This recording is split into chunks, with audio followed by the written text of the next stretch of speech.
Hi guys, welcome to my Steps to Sobriety, my show on podcast and on YouTube, where we talk about everything that is related to having a fantastic life, where simply drugs and alcohol have no place because you're so busy living a fantastic life.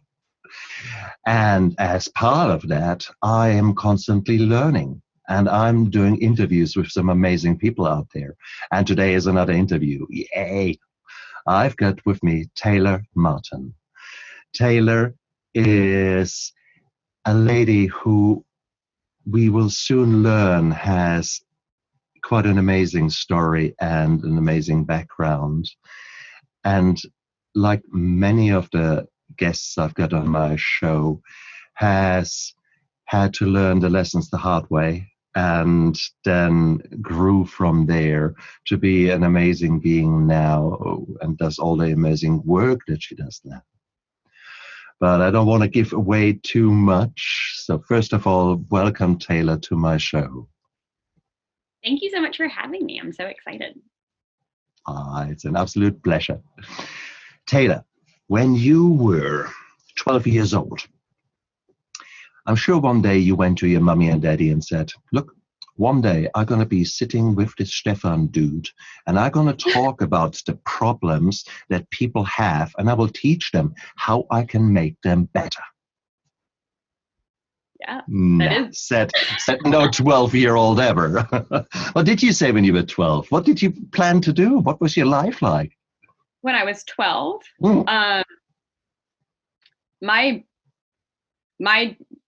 it was really chaotic. My parents hated each other.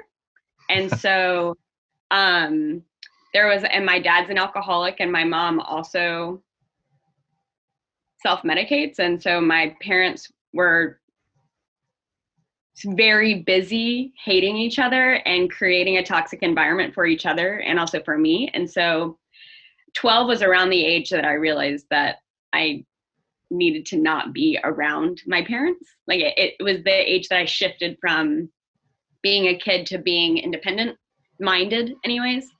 And so I was trying not to be at home. That was 12. It's not.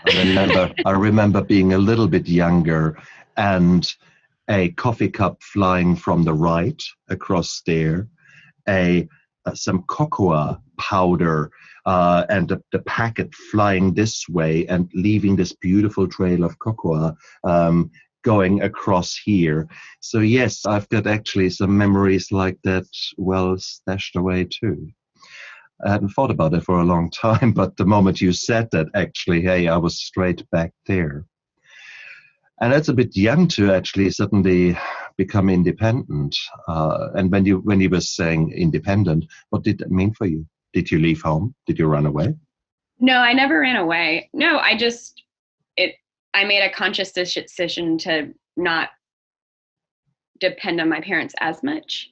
So I knew school was not forever. I knew that adulthood was very soon. I think, I don't know why that came to my mind so quickly, but I just knew I'll be graduating in 6 years. This is not forever. I'm not going to involve myself in the mindlessness of being my age.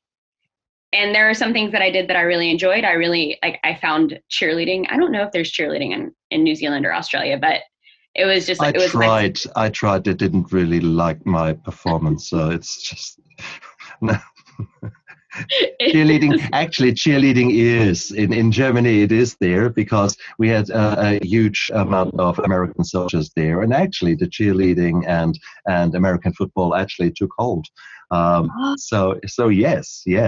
So you were a cheerleader. Excellent. I was a cheerleader and I was a cheerleading coach, and I was really involved in my sport, and I was really involved in my school, and my parents were around me, but they weren't a part of, like, I felt that they were separate from me. And so everything was just so that I could turn 18 and go. And in my mind, it was totally fine. My parents were really open about alcohol. I mean, not obviously, but they weren't the type of parents that said alcohol is bad. They were the type of parents that said, we know you're going to drink, do it around us. And so I never felt the need to do it because I saw it all the time and I saw its dysfunction. And I didn't really become involved. I didn't absorb that party need until I went to college. And then it was all bets. I mean, I just dove head in. I was like, give me that bottle. This is my life. And it did. It alcohol has always been my life. And I didn't realize it until this year, how it's been just this like thing that's been ever present in every facet of my life, my entire life. It's been I'm an only child. Alcohol is my sibling. Do you know if when you go back in your family, so your mom and dad were very much using alcohol as a tool to deal with their emotions or numb their emotions? What about going back in the family, grandmothers, granddads, anything like that? Was there always a very wet environment? Yes. My cousins and I on my dad's side referred to it as, and it was funny then, we called it the gene. You don't want, like, we are all going to have the gene. Oh, it's a holiday gathering, the gene.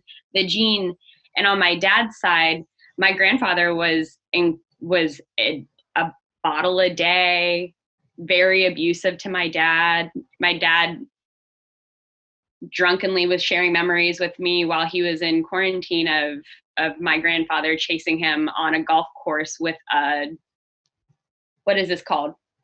An iron golf, yeah. Yeah, an iron, chasing after him as a young man. And in my dad's memory it's funny, but the reality is that is how my dad has lived his entire life. And that's how my dad fathered, which was running away and trying to save his own life because he was living in fear. And so on my grandfather's side, or on my dad's side, my grandfather is an alcoholic. All of my dad's siblings, I think, except for one, was in some kind of abuser. Their grandparents, it's just where the gene is strong. Mm.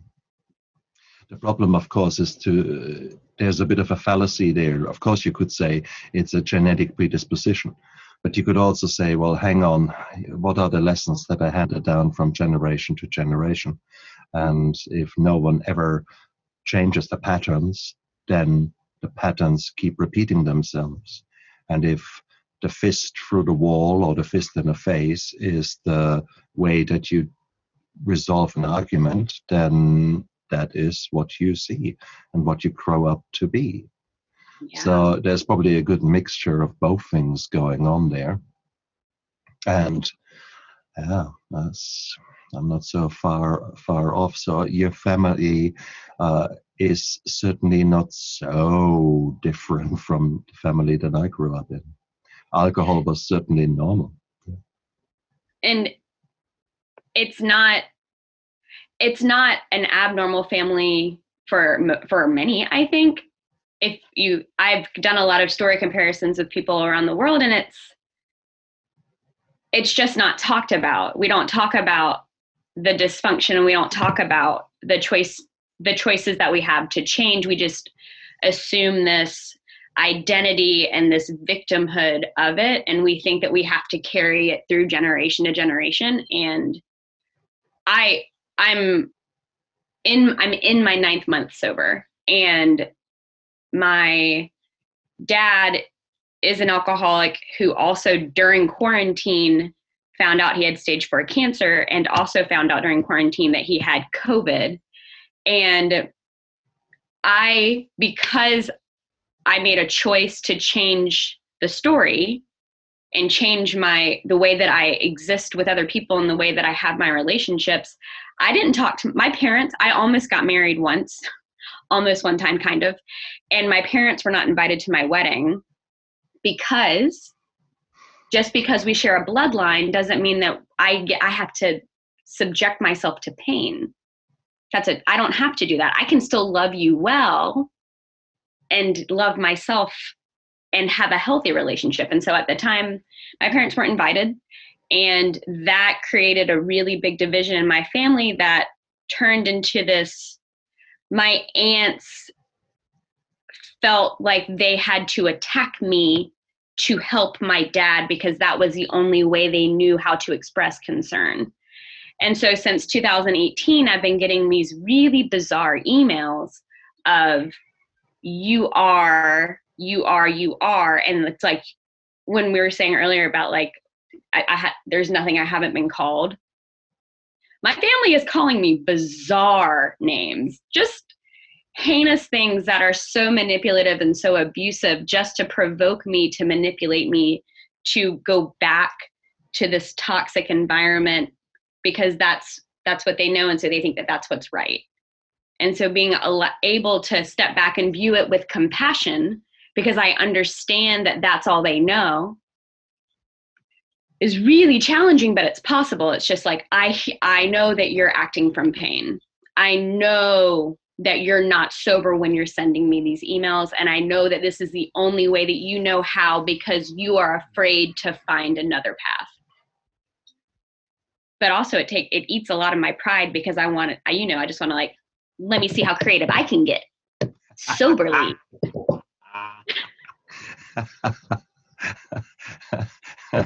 Oh shit. How do you deal with this resentment? I mean, how can you not respond? You are a very bubbly person, and I'm sure there is a firehead in you, a hothead. And exactly right. I can read you. It's like a book. You are my sister. I can just, yeah.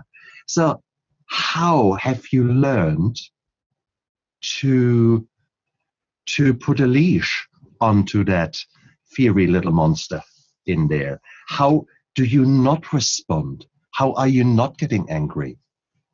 Oh, I am getting angry. I don't know how it's been for you. Alcohol does everything, like I'm angry, I need a drink. I'm tired, I need a drink. I'm excited, I need a drink. I'm horny, I need a drink. Like it's all these things. Like I always need a drink.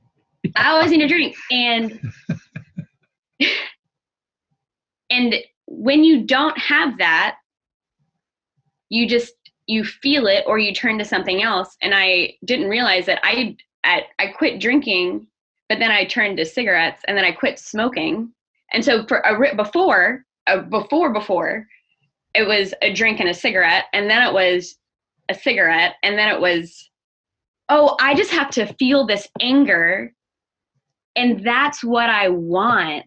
I want to feel the anger because I haven't felt angry. I haven't felt all of the full life is this beautiful spectrum of color and chaos and whatever. And I prevented myself from feeling those things fully.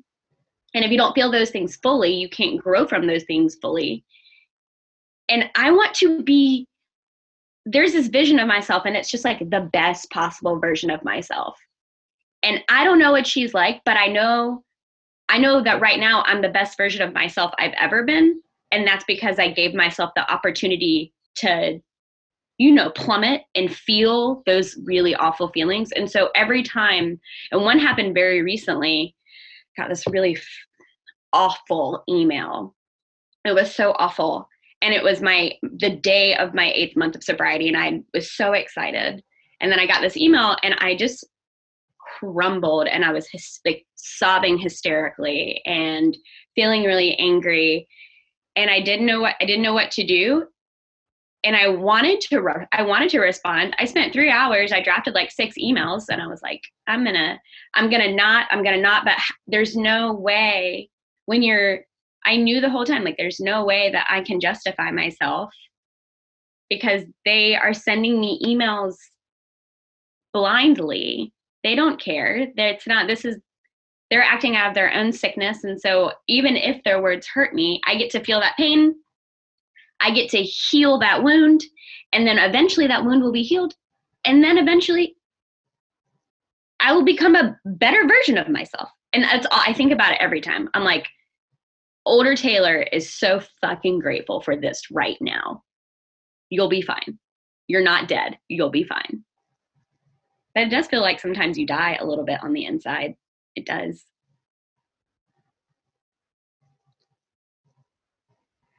Wow. Absolute wow. And I could not agree more. It probably, the 9 months is probably a good mark. I'm just trying to think when I started actually feeling things again. And yeah, it would have been quite a few months into sobriety, and probably around 9 months is probably quite realistic. I know it was about 6 months until I suddenly took a bite out of a strawberry and I thought, wow, this is the best strawberry I've ever had in my life. And basically, it took 6 months until my taste came back from the vodka haze. And my cooking certainly changed thereafter. And it is just amazing. It is, we are numbing our brain and our senses and our emotions to such a degree. It is actually bizarre, and you don't realize it until way down the line. And the 9 months, congratulations. Wow, Taylor, that is what an achievement.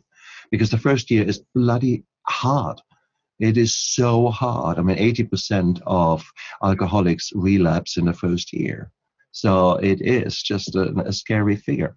And I think, those of you who are in the first year, there is lapse and then there is relapse. Lapses that you have a drink or 5, and then you think you stupid, and stop it, and that's it. And a relapse is that you within 3 days, 5 days, 7 days, you're back in the depth of your addiction. That's a relapse.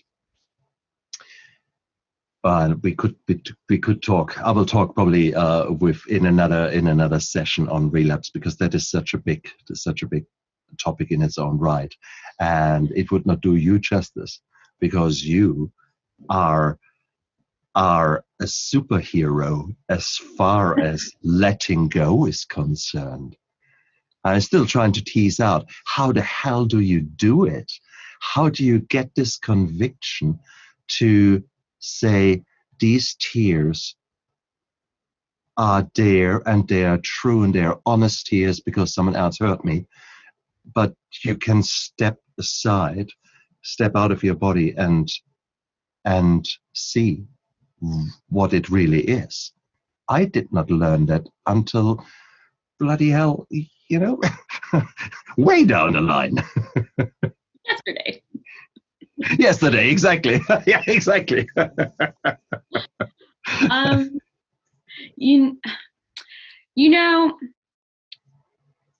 So rewind a little bit. In December of 2018, I asked myself what myself would think of my life in 30 years. And the answer was not good. It was shame. It was a regret. It was fear. It was, where did my life go? And so I made several choices. One was leaving my partner of 5.5 years, because we were just, he had come out as an alcoholic. That's why he canceled our wedding. He'd come out as an alcoholic, and he was struggling in his first 5 months of sobriety. And I really didn't understand, because I was so depressed and codependent that I just did everything with him. I was like, I'll do anything you need to make you come back so that my life can get back in order according to what the rules are. There are rules. At the time I was 31. These are the rules. I'm 31. I'm already too old. I should already be married. I should already have children. We should already be making all these things. There are all these rules. He broke the rules. And so I'm just like, please, please, please. And I was so desperate to make him love me and come back to me that I quit drinking with him.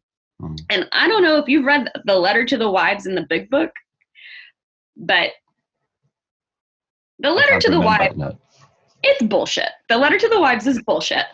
And it and it did what it was meant to do. And it put me in my place when the first time I thought about leaving him, it put me in my place. And it was like, you need to just sit and let him do what he's doing, even if it is treating you like shit the way that it's been for whatever. Don't you dare stand up for yourself. This man is finding sobriety and you need to sacrifice and make cookies. And I was like, man, well, I'll make cookies. I'll do anything. And so in December, I decided that it was time that for me to honor myself. And my partner and I broke up. We sold our home because we did get that off the checklist. We'd bought a home. So we sold our home and I left the United States, and all of last year I traveled, and I traveled with the understanding that I needed to heal my past wounds because there are a lot of them. I've been raped. I've been brutally assaulted by a boyfriend from a very long time ago. I had a very troubling, to me, it was very traumatic childhood. I had an eating disorder for 13 years. I loved Adderall, Vyvanse, and Ritalin, and it really messed up my brain chemistry, and I just had a series of traumas. And so I was healing these traumas. And at one point I just realized that I needed to not be there where I was going. I needed to be right here where I am. And being right here where I am taught me mindfulness. And so I think that's why my sobriety has been challenging mostly in the last 2 months because of my family trauma. But finding this, it's just today. It's just today. I am not in tomorrow. I'm not in 45 years from now, even though I know that 45 years from now, I'll be grateful for what I'm doing. It's just today, if I can just feel this, because I don't think that I've ever felt anything like this in this way, because I've never been this version of myself in this moment ever, and I will never be it again. Mm. And it has really helped me make the progress and be patient and be compassionate. And I want to say be tolerant, but I'm not I don't feel like I'm tolerant of the abuse that I received. I think that I am forgiving, or trying to be forgiving of it, and wanting to learn from it so that I don't become it. Because I feel like when we resent things, or when we hold on to them in any way, we have the ability to absorb it, and then it becomes a part of us unintentionally. So that's mindfulness, I suppose. I mean, you've got such a beautiful insight there. I needed a lot of work, and I need to be taught how to do that work. For me, it was the 12 steps, essentially. But I had to have someone holding my hand and guiding me through that maze of quite conflicting and sometimes very painful exercises to deal with the resentment, the anger, the fear, all these kind of things. You seem to have made this decision on your own behalf, and then left the relationship, left the States, and went traveling. Did you follow a certain path? Was it a philosophical path that you chased, or was it actually the 12 steps? Or how did you how did you break the journey down? And with that, I don't mean the journey now around the world. I mean the journey to the person that you are now. Where did you start? When you made this call, enough is enough, what was the next step? I think I started, I was a blackout drinker before, and it was, I mean, holes in walls, and passing out in cars without doors, and like my ex would have to hold on to my body while I was passed out in his car. And one time I did something so heinous, I still don't know what I did, but I did something so heinous that he wouldn't speak to me for days, and an entire wall in our house was missing from me. And Thank you very much. But the thing about my blackouts was I could drink one beer and be blacked out because I was coffee, tequila, Adderall, or coffee, Adderall, alcohol. I wasn't eating. And so cigarettes. And this is like in 2000, I had a coined name of 2013 Taylor. Like people know me as like, oh, that was 2013 Taylor coming out, because she was a mess. It was my prime. And I think 2014, I quit taking Adderall. In 2015, I started asking, this is where it starts. I think this is where it started. When I quit taking Adderall, because I blamed it for my blackouts, not for the alcohol or anything, or my pains, I started seeing a therapist. And after my third session, I quit blacking out. And so that to me meant that there was something in me that was starting to come up. And then I started praying for my life to change. And it was just like it was every day. I wish that something drastic would happen so that my life could change, so I could be the person that I want to be. And in my head, only something drastic could happen. It had to be huge and it had to be earth shattering. I didn't have it in me to make the changes myself. And I think I was so attached to this idea that I am Partey. I am the girl that has the show. I am the show, and I can't be the show and also be who I want to be at the same time. I didn't understand that there's duality in anything. And when fast forward, when my fiance canceled the wedding, I had been in a spiral of denial, and 2018 was a really hard year for me. I quit. It was the first time I established boundaries with my dad. I wasn't talking to my mom. I was really, it was almost as if someone took all of my guts and put them right out in front of me. And they were like, what are you, like doing your job, but I don't do your job because I'm me and I'm not a doctor. I don't know the part. Somebody put all my shit in front of me and they're like, reassemble yourself. So that is quite cool. Because what you have been really doing is you felt deep inside that things were not right, and you actually managed to seek help. In 2014, I think, if I got now the timeline right, the counselor, that is a huge step. That is a huge step for you. Well done. So how did you do that? So what drove you? The mess 2013, Taylor, okay. Obviously, there were so many things, so many painful things, that you decided, well, actually, I need to see a psychologist or a counselor. I think it wasn't 2014. It was a slow decline. So 2014, I quit taking Adderall. 2015, I quit my job and got a new job. I've always worked with alcohol in some capacity, and so I went from alcohol on the retailer side to alcohol on the supplier side, and I worked for a brewery. And that bizarrely, in a twist of fate, it became my next step towards healing. And I was surrounded by people who weren't toxic. They just wanted me to thrive. And so I went from 90 hours a week, self-healing, self-medicating, to I could work 90 hours a week, but I could also work 55 hours a week. And it was as long as and they didn't really care. They just wanted me to be well and to do well. And so being around these people, I started meeting more people who were also wonderful, because when you shift your environment, good people come with it. And I met a woman who, we were talking about anxiety, and I thought, I'm just anxious. I'm just an anxious person. I'm a perfectionist. This is just the way that I am. And I like being it's like best.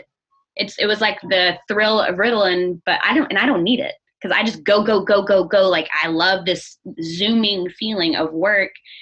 But I told her about the holes in the wall, and she's like, you know, that's not the way it has to be. And I was like, that's just the way I am. That's just it. And she's like, no, that's not it. Therapy. And I was like, that's for people who have problems. I don't have problems. Oh, priceless. Like Priceless. We are all such nutters, aren't we? I know. That's you. That's not me. That's you.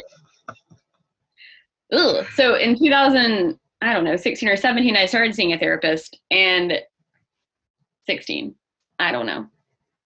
And I went to her and I was like, I just need tools in my toolbox. I didn't know what that meant. I just knew that it sounded good and that I didn't really want, I didn't want to talk about it. I was like, just tools in my toolbox. And then when my ex left me, then we started seeing a couples therapist. So I was in personal therapy. We were in couples therapy. I started going to dialectical behavior therapy, which I don't know if your audience is aware of DBT, but dialectical behavior therapy opened my mind and blew it. It just, to think that we have the ability to pause and make a choice. Pause, make a choice. Pause, make a choice. And I'm explosive. Ask any wall that I've touched in the United States. You said it, like I'm a hothead. I'm an explosive personality. And for me to realize that I could just take a minute, see how I feel. And there's part of DBT is just like rate your feeling. And I would realize that on a normal day, was functioning at a 6. That means that I get to a 10 very quickly. It is not healthy. Think about, no wonder I was high anxiety. Yes, that's just the way that I am. I was just like on edge all the time. Is everything perfect? Is everything, because being a child of an alcoholic, that's one of our things, is everything has to be perfect. We have to do damage control constantly, because you never know if someone accidentally steps on mom's toe, is she going to freak out? If dad falls down on his face or urinates during your cousin's wedding, which happened, who's going to hide? What are we going to do? How are we going to place things to make sure that shit doesn't happen? That's how I was, like, always. And so then so I guess maybe dialectical behavior therapy is how I already knew that I could start pausing and being present. Thank you for asking that, because I never backtracked it. Pause, presence, pause, presence. It's amazing. And this is exactly what I do, because it is so easy to fly off the handle. It is so easy to respond out of instinct. Now, my they're actually very good. But the kind of gut reactions, especially when my gut is completely wrong, the kind of anger, the kind of immediate response because you think someone attacked you, and in reality there was no criticism whatsoever. They just asked a simple question, but yeah, you go, "Arr!" And it is so easy. So to press the pause button the way you describe it is so beautiful. And if you trial it, guys, you out there, if you actually try it a little bit, you will be amazed how powerful that tool is, how powerful it is. And that's what mindfulness is. You actually step outside and really sort of put yourself somewhere up there and look down and see what the hell is actually going on here. And then suddenly you get such an insight, and you think, actually, I don't think I need to rip his throat out. It would still feel good, but I don't think actually it's the right thing, because he might be actually in a lot of pain, and the only thing he does there is lashing out because that's his level of distress. And if you just were to de-escalate and maybe say, come on, it's very stressful here at the moment. Do you want to have a break? If you smoke, set it for a smoke, these kind of things, whatever it is. If this was the workplace, it is, you can suddenly change a scenario tremendously. And it's just, I remember maybe 2-3 months ago, there was one of our other leaders in theater environment came in, and she had a go at me. And I looked at her, and we have a bit of a love-hate relationship. So I often, in the past, I would have given back to her. And I looked at her and said, I'm really sorry that you feel like that. You shouldn't really be feeling like that. You're the two I see here. And sorry that obviously I must have made a mistake here. And I'm sorry. It completely took the wind out of her attack. She just stood there, looked at me and said, yeah, walked away. And several hours later, she came back and said, wow, thank you so much for the way you've responded. And this was actually such a beautiful, humbling experience. I don't know where I got that energy from, where I got that backbone from, to not respond, to not let the hothead out. But I just, at that moment, I just saw what was happening. It was so crystal clear, and it was so beautiful to respond like that. But that takes training. It takes bloody hard work that you do that every day, work on these little things. And the good news is it gets easier after a while, because you get the inside, and you actually, it's like going to the gym. You're just working the first time out, and you lift bloody a feather duster and your arm hurts you. And then 6 months later, you're just throwing these weights around until it is nothing. Yeah, that's the same with those muscles up there or in there, actually, where you just need to train them as well. Wow. So mindfulness, and sorry, I was not aware of the name that you chose. DBT, was that right? Dialectic? It's called dialectical behavior therapy. That's correct. Yeah. And it's beautiful. So it's just a different name for the system that I know and actually practice. Oh, cool. So that was sort of the first breakthrough for you to develop. And I mean, that is, there you gained a huge head start. Mm-hmm. What happened thereafter?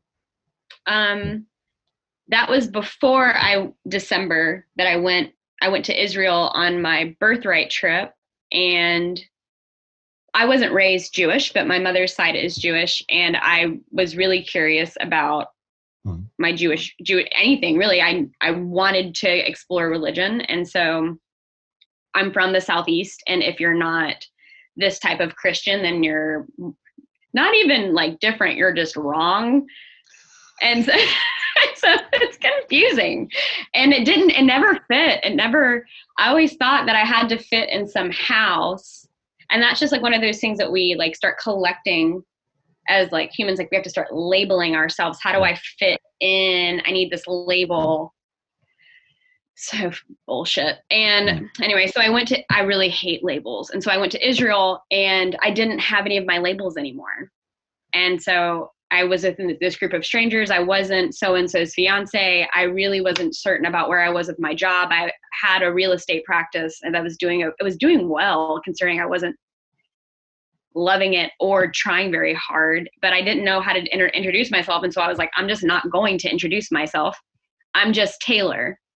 And so we ran around the circle, and it was the first time I've been just Taylor, and just Taylor was everything. Just Taylor was everything. Just Taylor didn't have to sell herself to anybody. She didn't care. I was too heartbroken to try to, I hadn't been single in such a long time. I was like, these are all these gorgeous men around me. Oh my goodness, but I don't care, and I don't really want to try. So I'm not going to worry about men. There are all these women around me, and there were like a couple of women that like really wanted to be my friends, and they kind of rallied around me, but I didn't care about what they thought about me, which was the first time in my entire life. And I couldn't talk to anybody from home really, because I wasn't using my phone. And so I was just Taylor, not attached to anything. And I cried every day, and I laughed every day. And it was like someone just opened my box, which is probably not a good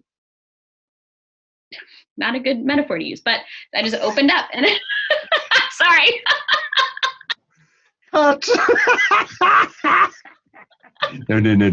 I think we leave that in.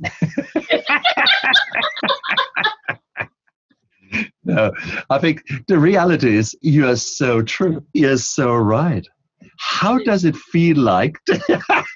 Okay, start blushing now. I'm too tan. Too tannic. Look, this laughing, that laughing is so beautiful. You laugh about yourself. You laugh about the not so perfect Taylor, the perfectly imperfect Taylor. And that is a cool person to meet, may I just say. The perfectly imperfect Taylor with all the scars and all the baggage. And having said that, did you burn the baggage or did you dig it? Where did you leave it? Because you are astoundingly baggage free. I wouldn't say baggage free. I don't know. I'm not, there are things that continue to come up as I'm in my sobriety, but also as I'm healing. And as they come up, I'm dealing them as a different version of myself. And so that different version of myself has different interpretations, and there's no one version of any story because our truths change over time. Our interpretations of things change over time. And so that baggage is still there, but I view it differently. And that baggage, every bit of it has in some way presented an opportunity. And I'm not saying I'm so grateful I got the shit beaten out of me in Prague to the point that I couldn't breathe and I was fearful for my life. I'm not happy that happened, but I'm happy that I was able to take that experience and improve my life eventually. I'm glad that I could grow from it and not that it became because it could have just kept. Baggage doesn't have to weigh us down. I've been traveling the past year with just one bag, and you know what? It didn't weigh me down. They have wheels. You can put them on your backpack, like whatever. You can go anywhere with your baggage, but when it becomes a weight and it holds you down, that's when it's a problem. Very true. And it is your choice. It is your choice. I mean, we can't just forget our past. That doesn't work. And yes, you will deal with your past at various stages in your life and at various stages in your sobriety. And you think you've done it, and then time passes and something else happens which drags back up a different point of your past where you might think, damn, I thought I had dealt with that. Yet, no. There is maybe still some work to be done. And I see it in my life as a reminder that my work is not done, that there is still shit from the past that wants to come up, and I nowadays have the maturity, finally, to accept it for what it is.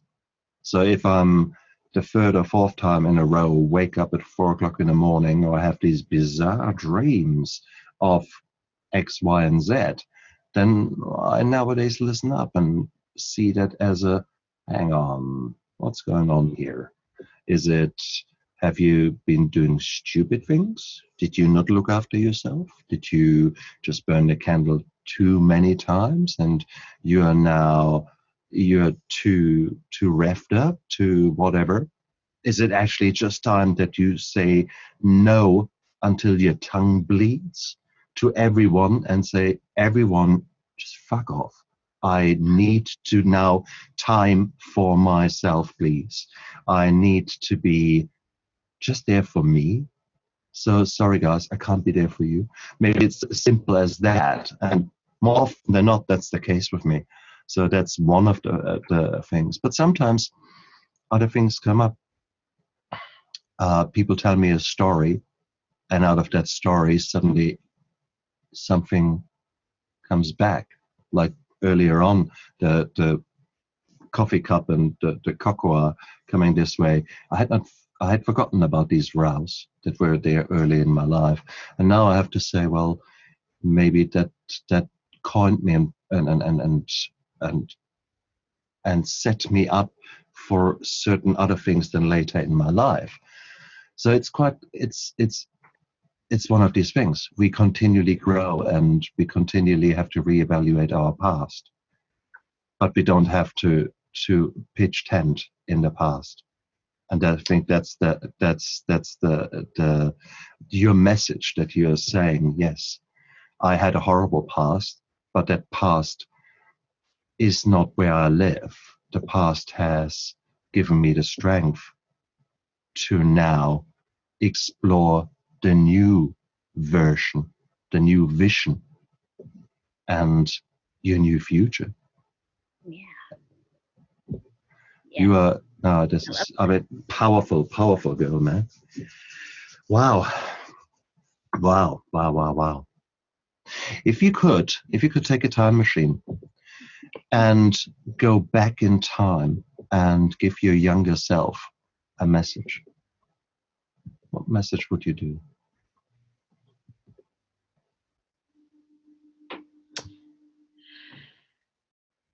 I think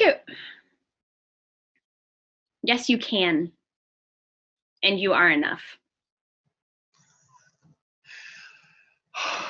I think that's what I would say. Oh, beautiful, beautiful. You are enough, because we're always striving, isn't it? You always want to be more, and you want to. Oh, oh, hell! How beautiful is that? I was never enough. I always had higher expectations. I always set my goals so high that inevitably I had to fail, and therefore there was this vicious circle. See, you failed again, etc. And it is just crazy the amount of boundaries you set in your life. I mean, you had, but you were. What intrigues me is you had at various stages in your life so much insight, but then you created another cage for you. I'm 31. I have to be that. I have to have a house. I have to have a husband. Children must be now rolling around my feet. And now that you haven't succeeded in that, you were a failure. So where did that cage come from? I don't know. I don't know. I never even really wanted to be, I've never wanted to be married. It's never been I was never this little kid that was just like, I can't wait to be married. I never cared. And I think fear, I've never felt like I had a home, and I never felt like I was good enough. And when things happened, when I was sexually assaulted, when I was physically abused, when I did all of the other things that I did, bad things become our narrative. And so then we're like, well, I'm not good enough to do that, or I can't do that because I did this. I can't have a happy relationship when I've slept with a married man. That doesn't work. I can't be healthy when I used to be a cigarette smoker. I can't be like, I was so, because I used to do that, I think that's what it was. I think I really clung on to it because I was afraid. I don't know if I was afraid of what could happen or afraid of what I would lose. In hindsight, I've lost a lot, but I don't think that it was bad loss. I think the losing was painful, but I've gained a lot more in its place. And I don't think that I knew that was possible. I guess sometimes you have to lose a hell of a lot and be stripped down to a bare minimum, or to you naked, literally, emotionally, to then be able to rebuild yourself and to say, okay, all the past was the past, but hell, I don't want to have anything to do with that.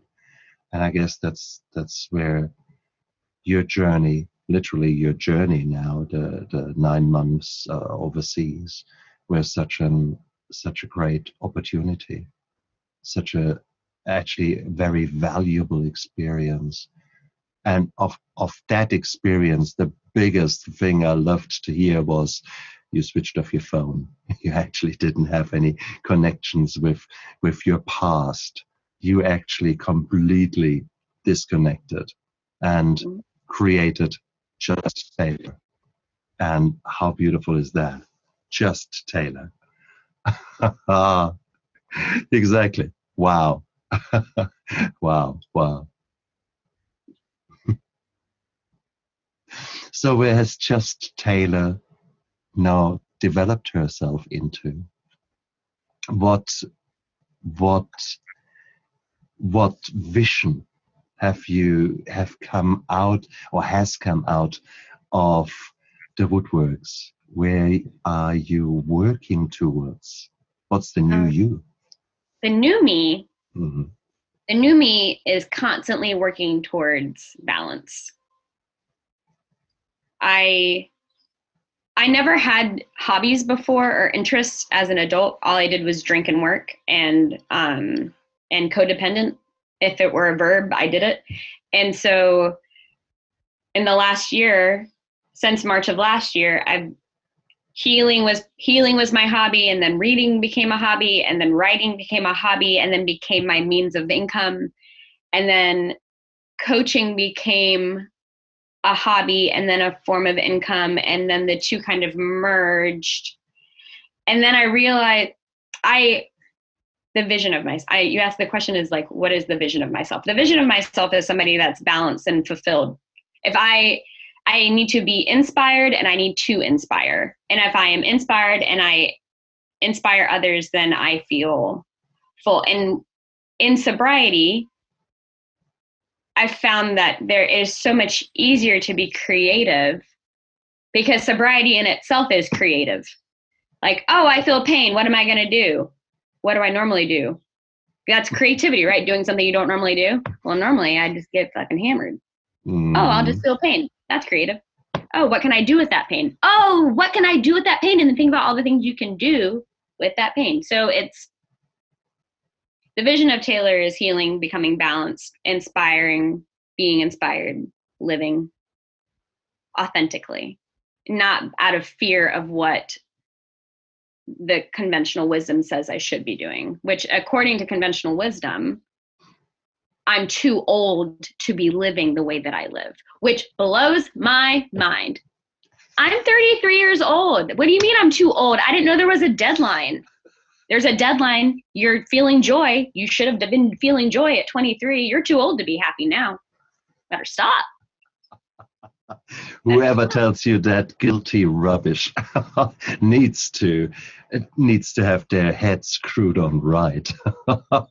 There is a whole psychiatry suite waiting for that person, because there is a lot of work to be done. Right? I agree. Wow. See, the writing and the creativity, it is the most amazing thing, isn't it? It is. When I came out of rehab, I was empty. I was completely empty. I was numb. I had no hobbies like you. I was only working 16 hours, 18 hours, and drinking and being hungover. I was busy. And I did I did that for, I don't know, decades, or at least a decade, that's for sure.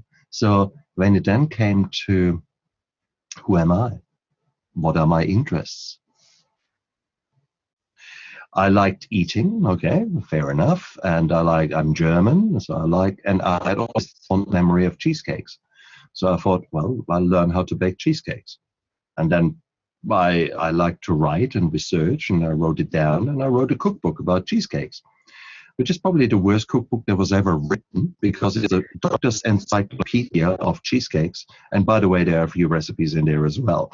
It's just, oh God. But it was creative. And I learned a bit of food photography. It was shocking by my standards now, because I've grown so much. But it was what it was then, and it was my first book. It is as raw as it is. I'm actually proud of it. And then it just keeps going, this creativity, isn't it? It grows and grows and grows. It's like a weed, in the best possible sense. I love it. Love it. So it's gorgeous to hear you saying that. And I guess if you were to listen again to this interview in 6 months' time or 12 months' time, you're just shaking your head, because by that time, your creative mind will have come up with so many fantastic ideas.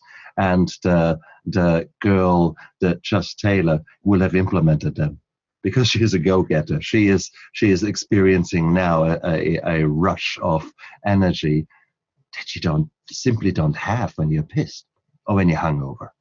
God, Oh you just man. I don't. The hangover. I was the type of hungover, and this is how I was taught by a professional, that you don't show your hangover.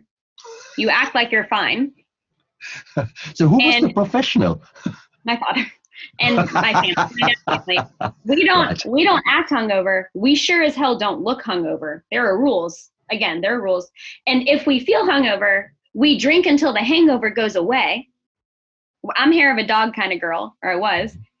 And that is a hard, physically exhausting cycle to maintain for over a decade. It is. You're just so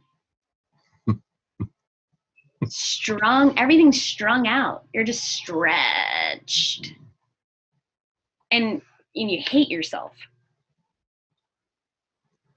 And it's a shame and guilt, isn't it? That is such an acidy kind of eating your inside out. That was the worst. The shame and guilt for me.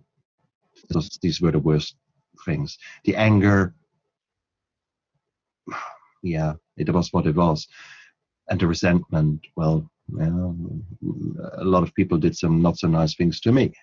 That's cool, but it was the shame and guilt, because I guess that was when I really realized that much of what was happening was self-inflicted and self-maintained. Mm-hmm. So I think that was maybe therefore the shame and guilt was so strong and so painful in their own right to me. Man. I know. And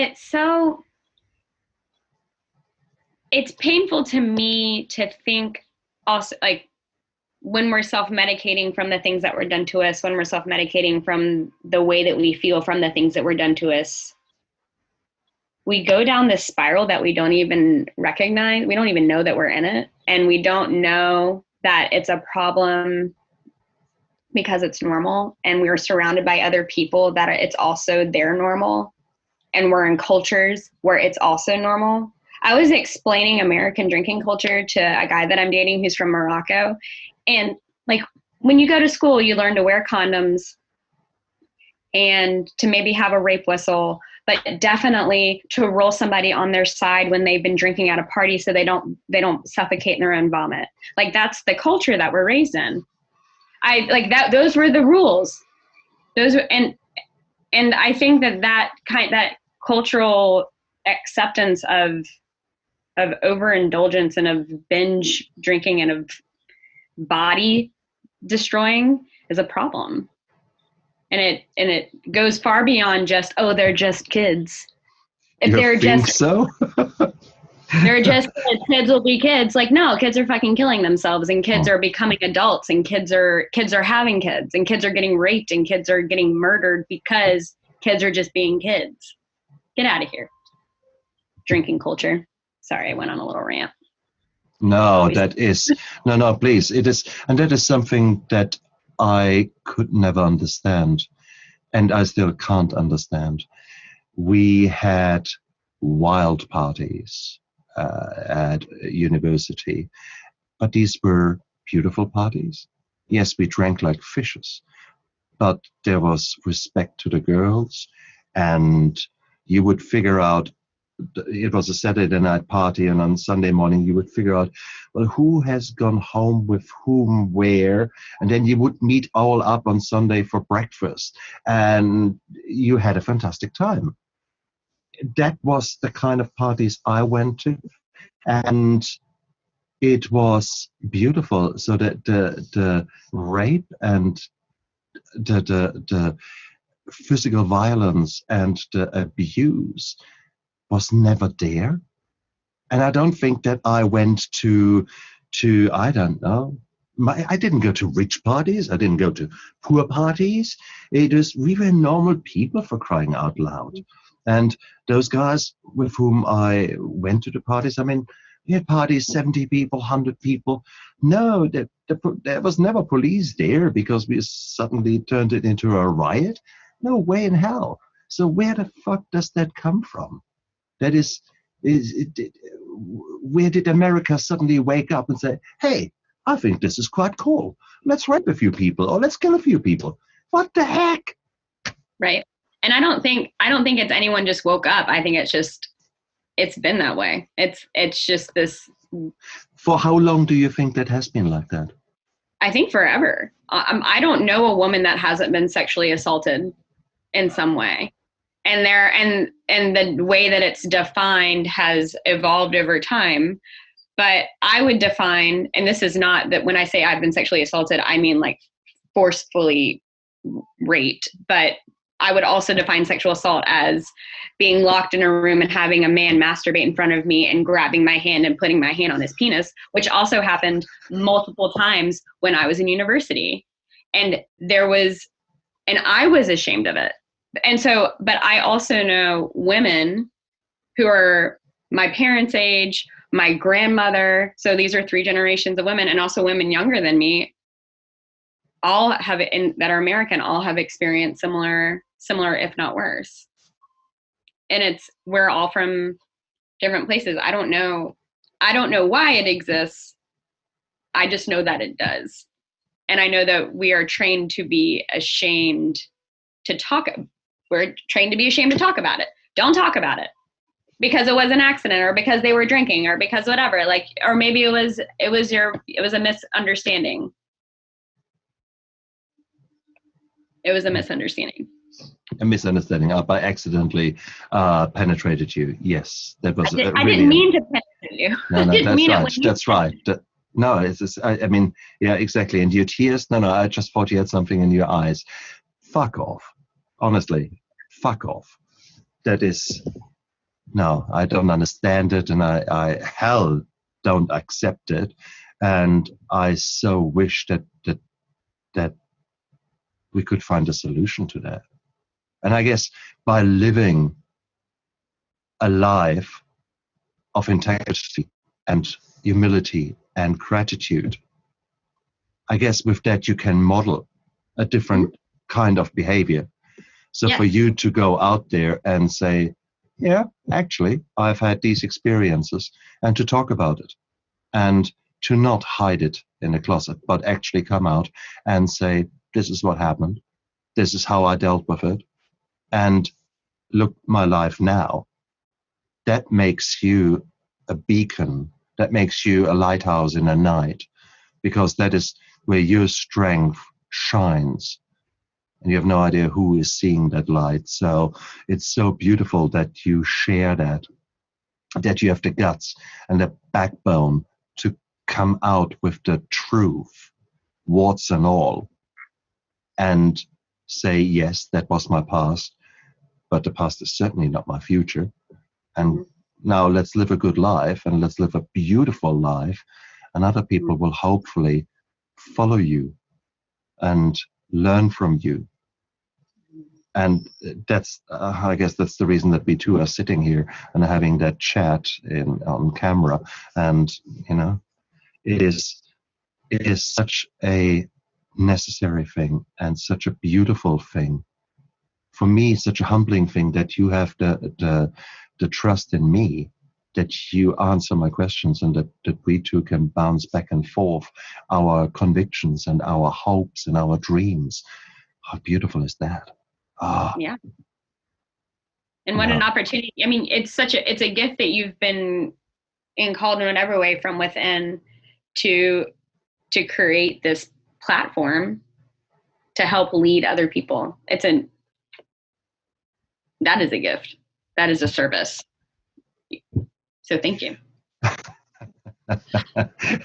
And there's far more to come, because it's actually quite addictive to meet people like you, because you just it's beautiful. It's very humbling. So thank you so much. I know there will be people who are very struck by your story and struck by your energy. How can people get to know you better? Where can they look you up? What can they do to learn more about you? They can follow me on Instagram, but I haven't been very active on social media recently, but it's at Living Wonderful, WANDERFULL, wonderful, Living Wonderful, on Instagram or Facebook. And I would probably just recommend looking at my website, because they can contact me directly through there. It's livingwonderful.com. And I will put links to that down there in the description of the podcast, as well as of the YouTube video. So it is beautiful, and I sense that your journey will continue to go through interesting paths, and I can't wait to see where you come out. And I will certainly, I'm already following you, and I will certainly love to keep working with you. And maybe we do in the future, we do another interview where we explore other parts from your past and other lessons that our viewers and our listeners can learn. I'd love that. Oh, definitely. Taylor, thank you so much for coming onto my show tonight. Well, tonight for me. Which time is it with you now? It's 9:30 in the morning. In the morning. Yes, isn't it amazing? It is. Like-minded people can find themselves nowadays so easily. So therefore, if one of you guys are out there in Spain or in Russia, and you still want to actually make contact with someone like Taylor, well, it is so easy, isn't it? Just get the timing right, because otherwise the 3 o'clock in the morning phone call is not so clever. Oh, Taylor, thank you so much. Thank you for coming to my show. I wish you all the best for the future. And all of you guys out there, have a fantastic time. Learn from Taylor. See if you can step back for a moment, stop what you're doing, press the pause button, and then react. I think that would be a beautiful, beautiful message and a little trick for your life to take home from this interview. But there's so many other things. So if you wanted to listen to it again on podcast or YouTube, you can.